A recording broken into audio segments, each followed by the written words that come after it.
जय श्री गणेशाय नमः। अथ सप्तविंशोऽध्यायः।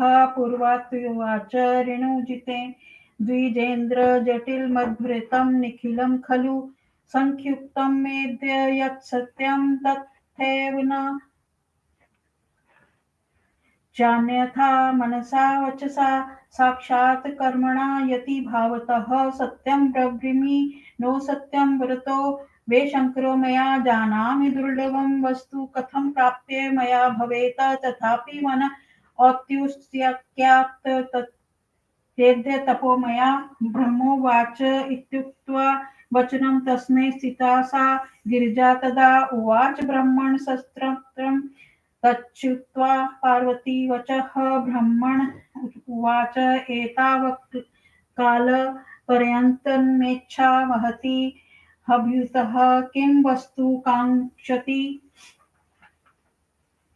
देवी कुरुते सुमहत्तपः तज्ज्ञात्वा निखिलं देवी श्रुत्वा तन्मुखं पञ्चजाता एतो गच्छाम्यहं स्थानां यथेच्छसि तथा कुरु न कथते त्वया मह्यं मित्रत्व निष्फलं भवेत् यथा कार्ये तथा भावी कथनीय सुखेन ब्रह्मोवाच इत्युक्ता वचनं तस्य यावत् गन्तुमियेव स तावच्च पार्वती देवी प्रणम्योवाच तं द्विजं पार्वती उवाच किं गमिष्यामि विप्रेन्द्र स्थितो भव हितं वद इत्युक्ते च तया तत्र स्थितोवाच स दण्डप्रगृहीतः द्विज उवाच यदि श्रुतो मना देवी मां स्थापयसि भक्तितः वदामि तत्त्वं तत्सर्वं येन ते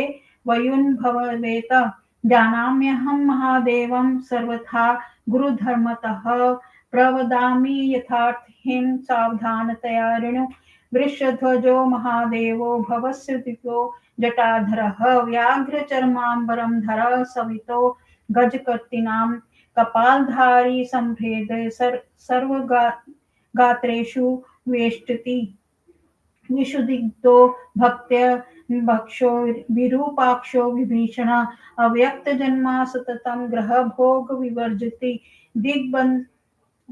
दिगम्बरो दशभुजो भूतप्रेतान् सदा केन वा कारणेन त्वं भरात् समीहते कं ज्ञानं ते गतं देवी त्वद्दाद्य विचारत पूर्णश्रुतमया चैव वृत्तं तस्य भयङ्करम् ऋणु ते दिग्दाम्यद्य यदि ते श्रवणे रुचि दक्षस्य दुहिता साध्वी सती वृषभवाहनं वव्रते पतिपुरा देवा संभोग परिश्रुत कपाली जायति सती दक्षेण परिवर्जिता यज्ञे भागप्रदानाय शम्भुजापि विजर्ति सा तथैव वापमानेन भृशं कोपाकुला सती त्याज्या जासु संपृक्तास्त्र तथा व्यक्तश्च शङ्करः त्वं स्त्रीरत्नं तव पिता राजा निखिल ब्रह्माता तथा विद्यं पति कस्मादुग्रेण तपसेहसे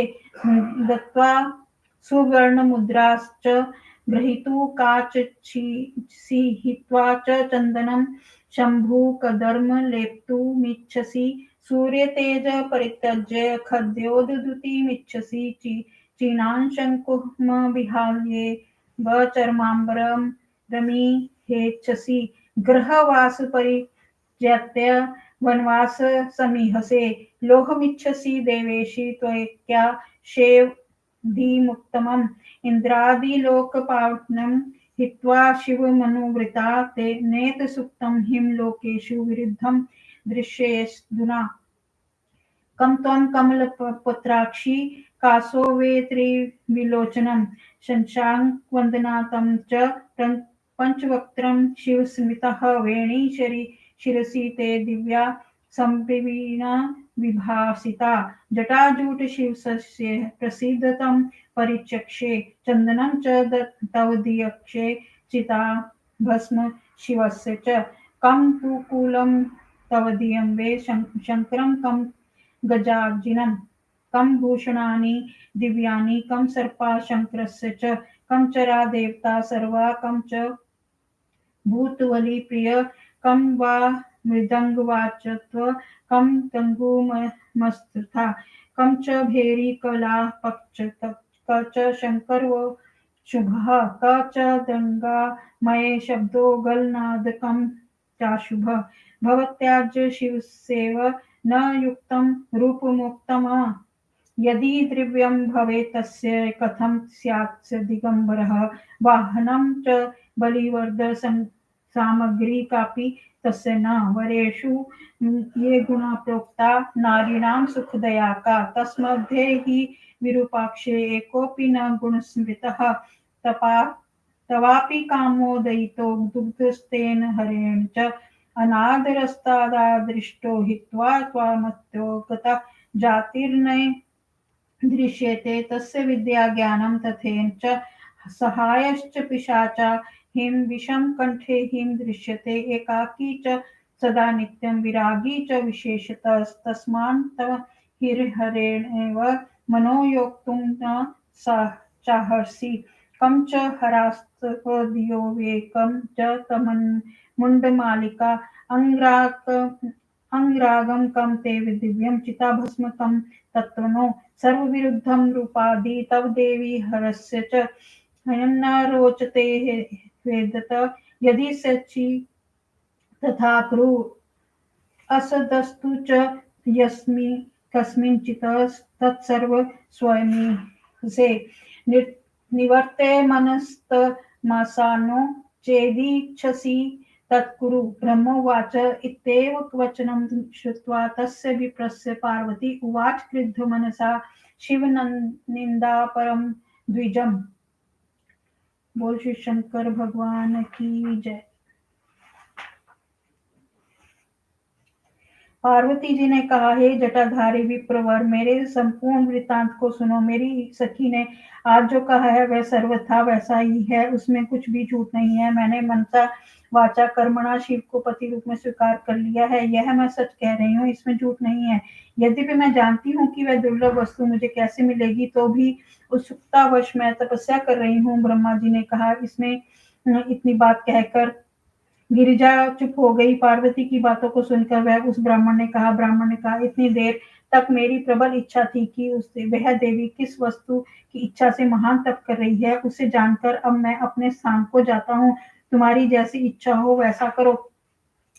यदि तुम मुझसे न कहती तो मित्रता व्यर्थ हो जाती। जैसे कर्म तथा हार हो उसे कहना ही चाहिए। ब्रह्मा जी ने कहा। इतनी बातें उससे सुनकर कहकर जो ही उसने जाना चाहा, तब तक पार्वती देवी ने प्रणाम कर उस ब्राह्मण से कहा। पार्वती ने कहा, हे विप्रवर, आप कहाँ जा रहे हैं? रुकिए, हित की बात कीजिए।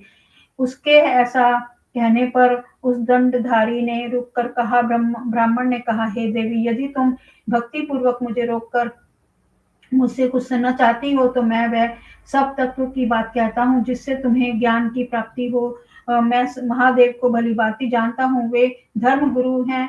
मैं ठीक कह रहा हूँ, तुम सावधान होकर सुनो। बैल पर चढ़ने वाले महादेव भस्मधारी, जटाधारी, बाघ के तथा हाथी के चमड़े को धारण करते हैं। हाथ में खप्पर लिए रहते हैं। उनके शरीर पर सांप लिपटे रहते हैं। विषयुक्त तथा अभस्म वस्तुओं को खाते हैं। वे 3 आंखों वाले तथा भयंकर हैं। उनके जन्म का किसी को ज्ञात नहीं है। घर तथा सुभोग रहित हैं। दिगंबर 10 हाथों वाले भूत प्रेतों से सदा घिरे रहते हैं। किस कारण से तुम उन्हें पति के रूप में जानना चाहती हो? तुम्हारा ज्ञान कहाँ गया? हे देवी, तुम विचार कर कहो। मैंने उनके भयंकर व्रत को पहले सुना था। यदि तुम सुनना चाहती हो तो मैं तुम्हें सुनाता हूँ। दक्ष प्रजापति की कन्या सती ने भाग्यवश शिव जी को पति के रूप में वरण किया था। उसे क्या सुख भोग मिला, तुमने सुना होगा। यह सती कपाली की स्त्री है। यह जानकर दक्ष ने उसे छोड़ दिया। यज्ञ में भाग देते समय शिवजी को भी छोड़ दिया। वह सती उस प्रकार अपना तथा अपने पति का अपमान देखकर क्रुद्ध होकर उसने अपने प्राणों के साथ शिवजी को भी छोड़ दिया। तुम स्त्री रत्न हो, तुम्हारे पिता समस्त पर्वतों के राजा है। तुम कि किस लिए कठोर तपस्या द्वारा ऐसे पति को चाहती हो तुम? सुवर्ण मुद्रा देकर कांच लेना चाहती हो, चंदन को छोड़कर कीचड़ का लेप करना चाह रही हो, सूर्य के तेज को छोड़कर जुगनू के प्रकाश को चाह रही हो, रेशमी वस्त्र को त्याग कर चमड़ा पहनना चाह रही हो, घर के निवास को छोड़कर वनवास की इच्छा कर रही हो, उत्तम खजाने को छोड़कर लोहा बटोरना चाह रही हो। यदि इंद्र आदि लोकपालों को छोड़कर तुम शिव जी के प्रति उन्मुक्त है तो उस यह उचित नहीं है, यह तो लोक विरुद्ध भी है। कहाँ तुम कमल लोचना हो और कहाँ वह त्रिलोचन, कहाँ तुम चंद्रमुखी हो और वह कहाँ पांच मुख वाला शिव। तुम्हारे सिर पर सांपिन के सदृश सुंदर चोटी है और शिवजी के सिर पर प्रसिद्ध जटाजूट है। तुम्हारे अंगों का चंदन है और शिव के अंगों पर चिता का भस्म है। कहाँ तुम्हारे शरीर पर रेशमी वस्त्र और शिव के शरीर पर गज चर्म, कहाँ तुम्हारे शरीर पर दिव्य आभूषण और कहाँ शिव जी के शरीर पर सांप, कहाँ तुम्हारे सेवक द्वारा देवता, कहाँ तुम भूत बलि प्रिय, कहाँ तुम्हारे घर मृदंग वाद्य, कहाँ उनके घर डमरू, कहाँ इधर भैरी का शब्द और उनके यहाँ अशुभ श्रृंगीनाथ, कहाँ ढोलक का शब्द और कहाँ अशुभ भूत प्रेतों के गले का शब्द। इस प्रकार आपकी तथा शिव की जोड़ी नहीं बैठती। यदि उनके पास धन होता तो नंगे क्यों रहते? वाहन बैल है ऐसा लगता है, उनके पास कुछ भी नहीं है। स्त्रियों को सुख देने वाले वरों में जो गुण देखे जाते हैं उस विरूपाक्ष में उनमें से एक भी गुण नहीं है। तुम्हारा प्रिय कामदेव भी उस शिव ने जला डाला और वह तुम्हारा अनादर करके तुम्हें छोड़ अन्यत्र चला गया। उसकी जाति का पता नहीं है, विद्या का ज्ञान तथा ज्ञान का भी पता नहीं है। उसके सहायक पिशाच हैं और गले में विष है। वह सदा अकेले रहता है, विशेष करके विरक्त रहता है। इसलिए तुम शिव से अपना मन मत जोड़ो।